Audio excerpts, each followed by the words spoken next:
Well, we're just 5 days away from the new year and we all want to kick it off right.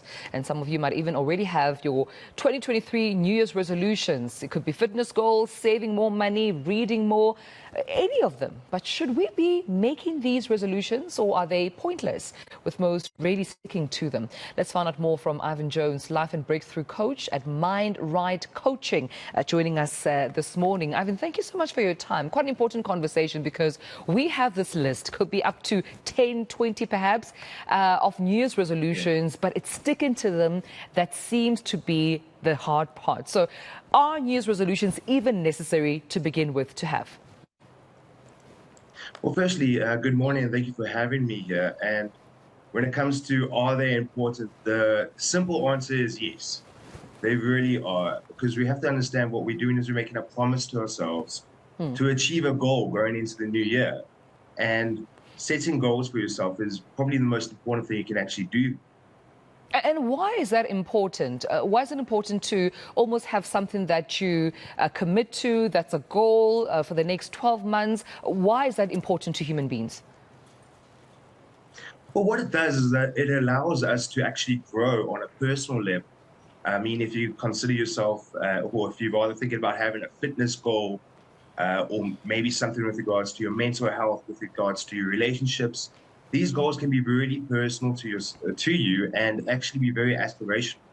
And in trying to achieve that, what you're doing is you're learning, you're growing, and hopefully you're becoming a better person. So the big one that I'm sure our viewers want to know is then, okay, fine, I have my goals. How do I keep them? Because somewhere along the line throughout the year, I tend to fall off. Absolutely. I think it's the biggest thing that most of us struggle with. And my advice to the viewers out there is make sure that you are very aware of what you want to achieve. Make sure that it is something that's attainable and that is realistic. Because what's going to happen is you need to realize that when we have this big bang approach and we want to change a major aspect in our lives, we put so much pressure on ourselves. And that pressure alone can stop us from achieving the goals.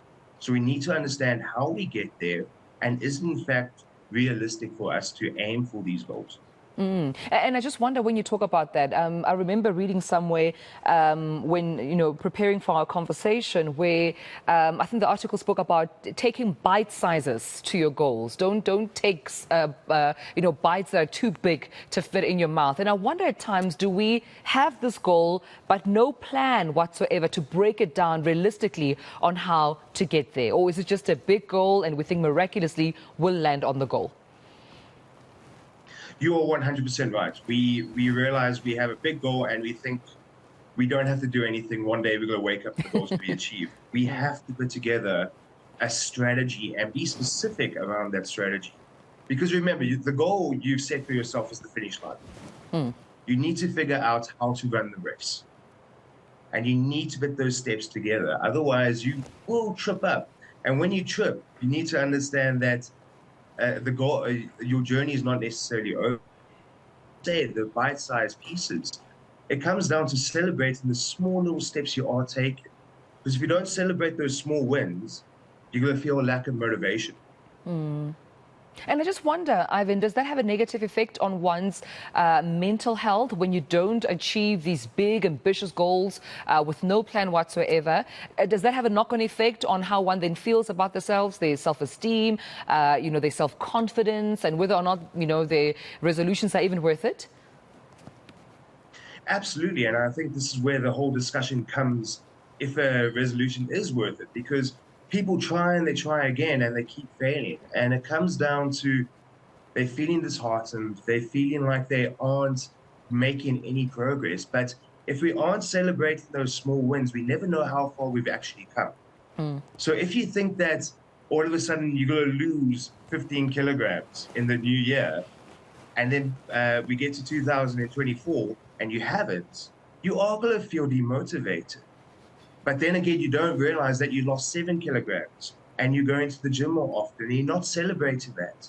So once you start celebrating that, you start seeing how much more motivated you are, even if you don't reach your ultimate goal. Right. And I just wonder, does the number of resolutions count? Because perhaps some people are saying, listen, if I have 30 items that I want to achieve, is that the problem? Is the number the problem? Should I scale it down? Well, yes, I think you need to start being more specific around what you're trying to achieve. If you have 30 goals on your list, are they all attainable in 1 year? Are you having that conversation with yourself of, am I able to do all 30 on this list? Am I able to make these small changes in my life that will accommodate 30 goals? So be very specific about what you want to achieve, and then also see where these goals are overlapping. Because if all of a sudden I'm want to do better in my professional career, you might find that within that there are certain goals that will be checked off the list. Also, I wanted to ask if it's important to have an accountability partner. Oftentimes we talk about mentors, we talk about someone who will remind you of your vision, especially if you tend to fall off in the context of a fitness partner or perhaps even, a gym instructor. Is it important to share those resolutions with someone to hold you accountable? Absolutely. I think you should be loud about what you want to achieve, and I think that and everyone should know what you're trying to do out there. And it does make you feel more accountable to the people around you. It gives people also the opportunity to call you out on your nonsense if they can see you falling off the wagon.